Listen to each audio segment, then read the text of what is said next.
चलिए अब आपको सीधे लिए चलते हैं यूपी सरकार की प्रेस कॉन्फ्रेंस की तरफ। किसी प्रकार की दुर्भावना मत लाइए, और अगर ये व्यवस्था बड़ी स्पष्ट है शासनादेश में माननीय मुख्यमंत्री जी के आदेश से कि अगर किसी के पास घर में होम क्वारंटाइन की व्यवस्था नहीं है तो उसको सरकार के द्वारा इंस्टीट्यूशनल क्वारंटाइन में रखा जाएगा, वहाँ उसके खाने पीने की व्यवस्था की जाएगी।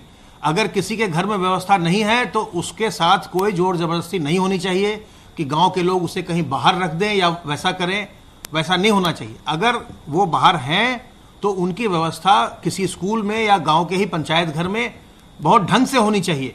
किसी के भी सुरक्षा के साथ खिलवाड़ नहीं होना चाहिए। ये लोक स्वास्थ्य का प्रकरण है और लोक स्वास्थ्य को हम एक दूसरे को बचाने के लिए ये सारी हम कार्रवाई कर रहे हैं।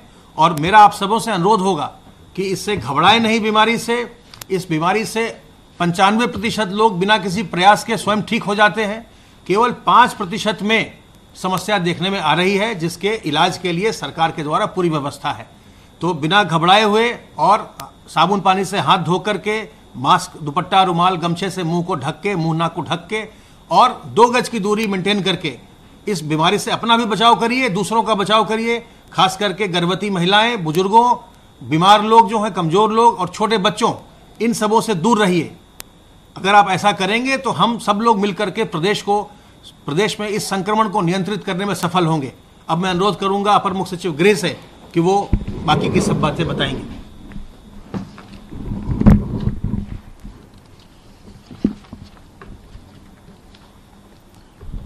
माननीय मुख्यमंत्री जी ने आज टीम 11 की बैठक सुबह 10:30 बजे आयोजित की। टीम 11 के सभी वरिष्ठ अधिकारी और माननीय स्वास्थ्य शिक्षा मंत्री जी वहां उपस्थित थे। माननीय मुख्यमंत्री जी ने आज एक महत्वपूर्ण निर्णय दिया है और आदेश जारी किया है कि हर पंचायत में यदि कोई भी व्यक्ति ऐसा है जिसके पास राशन कार्ड नहीं है तो उसको 1,000 रुपए की आर्थिक सहायता तत्काल ग्राम प्रधान द्वारा, पंचायत द्वारा दी जाएगी। उसके खाते में धनराशि दी जाएगी जब तक उसका राशन कार्ड न बन जाए। यानी कोई भी व्यक्ति, एक भी व्यक्ति पूरे प्रदेश में अगर है कहीं भी किसी गांव में, तो यदि उसका राशन कार्ड नहीं है और राशन कार्ड बनने में समय लग रहा है, तात्कालिकता से ग्राम प्रधानों को धनराशि दी गई है पंचायती राज विभाग द्वारा, जो वो सीधे उन व्यक्तियों के खाते में हस्तांतरित कर सकते हैं। चूंकि पूरे प्रदेश में स्वास्थ्य की व्यवस्था को और मजबूत किया जा रहा है, काफी लोगों के आयुष्मान कार्ड बन गए हैं, काफी लोगों को मुख्यमंत्री आरोग्य योजना के अंतर्गत कवर किया गया है, लेकिन फिर भी यदि बाहर से कोई व्यक्ति आया है और तात्कालिक रूप से उसको कहीं भी किसी भी रूप में कोई भी जो है चिकित्सकीय व्यवस्था चाहिए तो उसको 2,000 रुपया ग्राम पंचायत द्वारा, ग्राम प्रधान द्वारा उसको उसके खाते में दिया जा सकता है। ये दोनों बहुत महत्वपूर्ण घोषणाएं हैं और ये इस कारण से किया गया है क्योंकि 30 लाख से ज़्यादा लोग, श्रमिक और मजदूर, उनका परिवार, उनके बच्चे जो है अन्य प्रदेशों से आए हैं, बाहर से आए हैं। तो तात्कालिकता की दृष्टि से कहीं किसी को कोई भी दिक्कत ना हो, ये आदेश मुख्यमंत्री जी ने देते हुए ग्राम पंचायतों को आदेश दिया है, ग्राम प्रधानों को जिम्मेदारी दी है कि वो ये सुनिश्चित करेंगे और ग्राम प्रधान जिम्मेदार होंगे, यदि कहीं भी किसी भी ग्राम में आवश्यकता होगी धनराशि वो जारी करेंगे। यदि कोई भी व्यक्ति की मृत्यु हो जाती है, निराश्रित है, तो उसके संदर्भ में भी 5,000 रुपए की आर्थिक सहायता दी जा सकती है। माननीय मुख्यमंत्री जी ने आज जो श्रमिक आ रहे हैं, जो कामगार आ रहे हैं, उनके लिए रेलवे स्टेशंस का रिव्यू किया। उनको एक सुखद अनुभूति हुई कि आज जहां 1550 ट्रेन, पूरे देश में ये रिकॉर्ड है, 1550 ट्रेन्स अब तक प्रदेश में श्रमिकों को लेकर आ चुकी है। 21 लाख से अधिक एक एक व्यक्ति का विवरण सहित, मोबाइल नंबर सहित विवरण हमारे पास है, जो रेलवे के माध्यम से कई प्रदेशों से ट्रेनें आई हैं। मुख्यमंत्री जी ने ये सुखद अनुभूति की कि उनके ही अपने जनपद गोरखपुर में 257 ट्रेनें जो है 331,000 यानी 3,31,000 लोगों को केवल गोरखपुर में लाया गया है। कल चेयरमैन रेलवे बोर्ड ने इस बात की तारीफ की कि पूरे देश में रिसीविंग स्टेशन के रूप में गोरखपुर में 250 से अधिक यानी 257 ट्रेनें जो है अब तक आ चुकी हैं। और ये भी एक रिकॉर्ड है कि 3,31,000 लोग एक जनपद में उतरे हैं रेलवे स्टेशन पर। मुख्यमंत्री जी ने ये भी नोट किया कि हमारे प्रदेश में लखनऊ में ही 109 ट्रेनें आई हैं, जौनपुर में 125 ट्रेनें आई हैं, बलिया में 69, प्रयागराज में 63, प्रतापगढ़ में 74, वाराणसी में 111 ट्रेनें आई हैं। इसके साथ साथ गोंडा में 69 ट्रेन आई हैं, बस्ती में 85 ट्रेन आई हैं, 99 ट्रेन देवरिया में आई हैं। काफ़ी संख्या में ट्रेन अब आ चुकी हैं और ये सिलसिला निरंतर जारी है।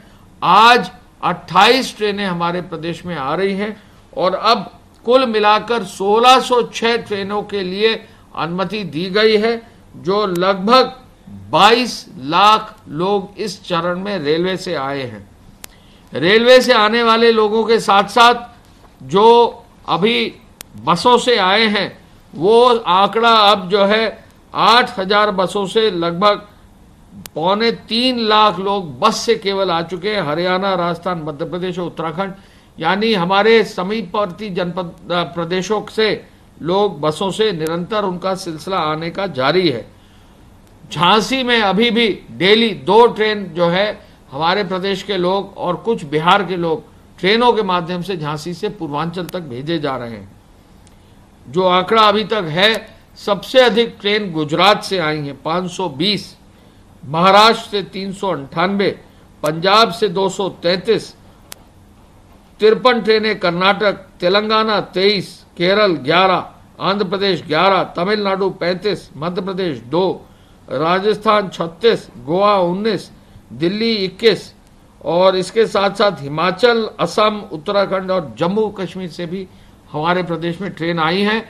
यानी जो निर्देश मुख्यमंत्री जी का था, अक्षरशः पालन करते हुए हर प्रदेश से जहां भी हमारे मजदूर और श्रमिक आना चाहते हैं, उनके परिवार सहित आना चाहते हैं, उनको आज तक जो है 1550 ट्रेनों में लाया गया है और ये सिलसिला आगे जारी रहेगा।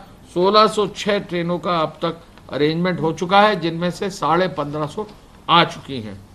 मुख्यमंत्री जी ने आज मेडिकल स्क्रीनिंग पर श्रमिकों और कामगारों को राशन किट देने का भी रिव्यू किया। ये जरूर उन्होंने आदेशित किया है कि कतिपय जनपदों में ये पाया गया कि घर पर व्यवस्था होम क्वारंटाइन की नहीं थी। उन्होंने इस बात का निर्देश दिया जिलाधिकारियों को कि जहां पर भी किसी के घर में अगर रहने की जगह नहीं है तो इंस्टीट्यूशनल क्वारंटाइन में उनको रुकने की व्यवस्था की जाए। जिलाधिकारियों की जिम्मेदारी होगी कि हर व्यक्ति के लिए उचित स्थान पर ही उनका क्वारंटाइन, होम क्वारंटाइन किया जाए अथवा इंस्टीट्यूशनल क्वारंटाइन किया जाए। निगरानी समितियों की जिम्मेदारी और महत्वपूर्ण है। निगरानी समिति यह इंश्योर करेंगी, निगरानी समिति ये सुनिश्चित करेंगी कि गांव में जो भी व्यक्ति आए एक उचित स्थान पर उनको रुकवाया जाए। गांव में किसी भी व्यक्ति को गांव से बाहर न छोड़ दिया जाए, किसी पेड़ के नीचे न छोड़ दिया जाए। गांव के हर व्यक्ति को उचित स्थान दिया जाए, स्कूल में रखा जाए, निजी मकान में रखा जाए और कुछ भी ना हो तो इंस्टीट्यूशनल क्वारंटाइन में, जो सरकारी क्वारंटाइन है, वहां भेजा जाए। सर्वेलेंस के कार्य के बारे में प्रमुख सचिव चिकित्सा ने बताया। पूरे देश में जो सर्वेलेंस का कार्य है, संभवतः पूरे देश में हमारे प्रदेश में सबसे अच्छी संख्या सर्वेलेंस की है और हमारे प्रदेश में ही अब जो है टेस्टिंग की क्षमता भी अगले 2 दिन में 3 दिन में 10,000 क्रॉस कर जाएगी। टेस्टिंग में भी हमारा प्रदेश जो है संख्या के बल पर काफ़ी अधिक जो है इसमें बढ़ोतरी होगी। खाद्यान्न का वितरण 1 जून से होगा। अपील है पूरे प्रदेश में जो भी व्यक्ति कार्ड होल्डर है, निर्धारित मात्रा में, जो निर्धारित मात्रा कार्ड में दी गई है उसके अनुरूप अपने कोठेदार से जो है खाद्यान्न ले। यदि कोई उसको शिकायत है तो वहां जो भी सुपरवाइजरी ऑफिसर है उसको जरूर इसकी खबर दे। गौ आश्रय स्थलों में अब तक 3133 भूसा बैंक स्थापित हो चुके हैं और इनके संचालन से भी जो है विशेष रूप से जो गाय और गौवंश है इनको आगे के लिए भोजन के लिए, इनके सुरक्षा के लिए आवश्यक है। आकाशीय बिजली के लिए मुख्यमंत्री जी ने टिप्पणी की है कि तकनीक अब ये बता सकती है कि किन क्षेत्रों में कब मौसम खराब होने के कारण आकाशीय बिजली की संभावना ज़्यादा रहती है। उन्होंने निर्देश दिया है राहत आयुक्त को कि ऐसा एक तकनीक विकसित की जाए कि उन क्षेत्रों में, उन जिलों में संचार माध्यमों के माध्यम से पहले से सूचना हो जाए कि अभी जो है आगे आने वाले समय में आकाशीय बिजली की संभावना रहेगी, तो लोग बचें, बाहर न जाएं, पेड़ के नीचे न खड़े हों। वर्षा के मौसम में बाहर कहीं भी अगर रहेंगे तो उनको जो है कहीं ना कहीं खतरा हो सकता है। टिड्डी दल के प्रकोप के लिए कीटनाशक रसायन की विशेष व्यवस्था कृषि विभाग द्वारा की गई है।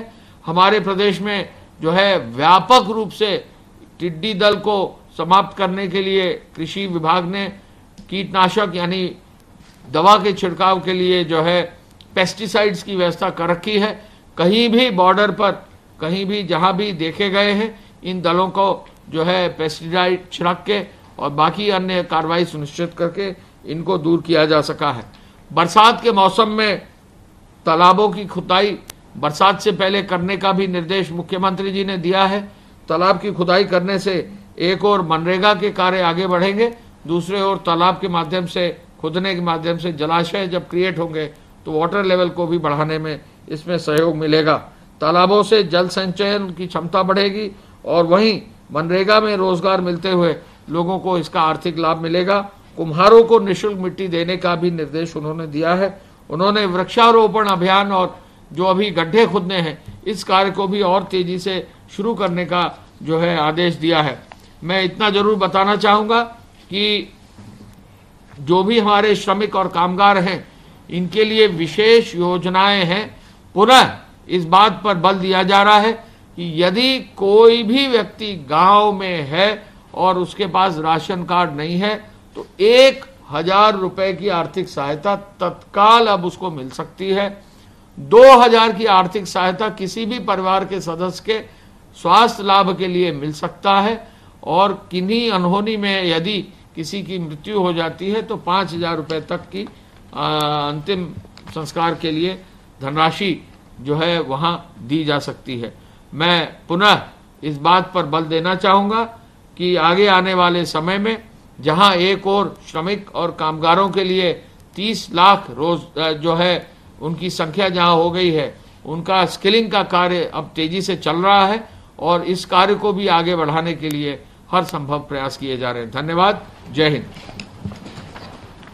तो 30 लाख के करीब श्रमिक जो हैं वो प्रदेश वापस लौट आए हैं, जिसमें से कई लाख श्रमिक और मजदूरों के लिए रोजगार की गारंटी हो चुकी है। एमओयू साइन किए थे खुद मुख्यमंत्री योगी आदित्यनाथ ने और अब जिनके पास राशन कार्ड नहीं है उनको 1000 रुपए की राशि दी जाएगी। छोटे से ब्रेक लिए रुकना होगा, जल्द लौटेंगे।